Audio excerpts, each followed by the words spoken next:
Advocate সাকাত Hossain Khan, মাওলানা মাইনুদ্দিন আহমেদ, আব্বুল আলমীর কাছে তাদের সুস্থতা কামনা করে স্মরণ করি।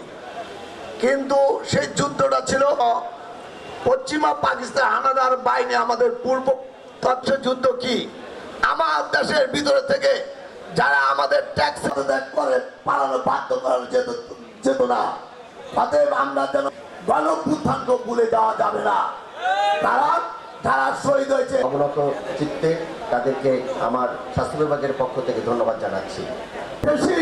তাদেরকে বাংলাদেশের কোন স্থানে রাজপথ কোনো আজকে অনুষ্ঠান যাদের জন্য তাদেরকে আর্থিক অনুদাচ্ছে তাদের কামনা করে যারা আহত হয়েছেন সাবেক প্রধানমন্ত্রী বেগম খালেদার পক্ষ থেকে আমাদের আগামী দিনের প্রস্তুত থাকবেন হাসিয়া বেগম, পারভেজ হাওলাদার, যিনি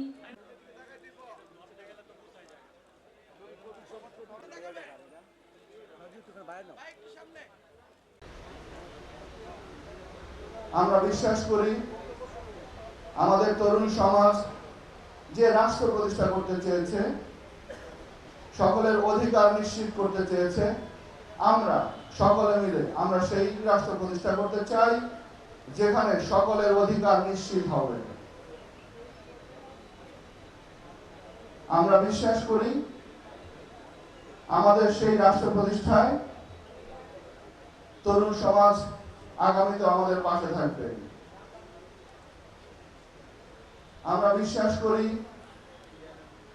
আমাদের এই বৈষম্যহীন যে সমাজ ব্যবস্থা, যে রাষ্ট্র ব্যবস্থা আমরা প্রতিষ্ঠা করতে চাই, তার মধ্যে এখনো যে সমস্ত চ্যালেঞ্জ আছে সেই চ্যালেঞ্জগুলো আমরা আমাদের সেই বীর যোদ্ধাদের নিয়ে, আপনাদের সকলকে নিয়ে আমরা সেই চ্যালেঞ্জগুলো মোকাবেলা করতে চাই।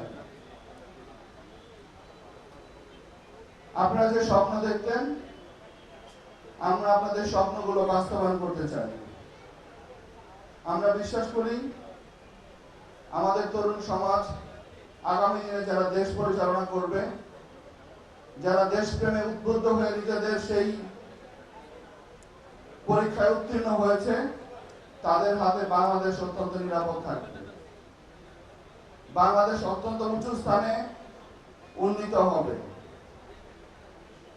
আমরা বিশ্বাস করি আমাদের তরুণ বীর যোদ্ধারা তারা তাদের আজকের যে সম্মান, তাদের এই প্রাপ্য সম্মান আমরা তাদেরকে যতটুকু সম্ভব আমরা দেওয়ার চেষ্টা করছি এবং আমরা বিশ্বাস করব যে তারাও আগামী দিনে এই সম্মানটুকু তারা ধরে রাখবে এবং এই সম্মানের শক্তি দিয়ে তারা দেশ গঠনের কাজে নিয়োজিত থাকবে।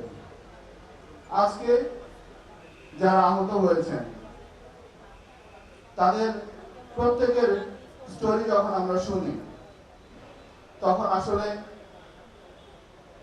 খুবই অসহায় লাগে এবং একটি দেশের মানুষ দ্বারা তার নিজের দেশের ভাইকে, নিজের আত্মীয়কে, নিজের প্রতিবেশীকে কিভাবে এইভাবে আহত করা যায়, এটি আসলে মানুষ হিসাবে কোন পর্যায়ের রুচি হলে এটি করা যায় এটি আমাদের চিন্তায় আসে না। আমরা তো এই রাষ্ট্র ব্যবস্থা চাই না, আমরা একটা মানবিক রাষ্ট্র চাই।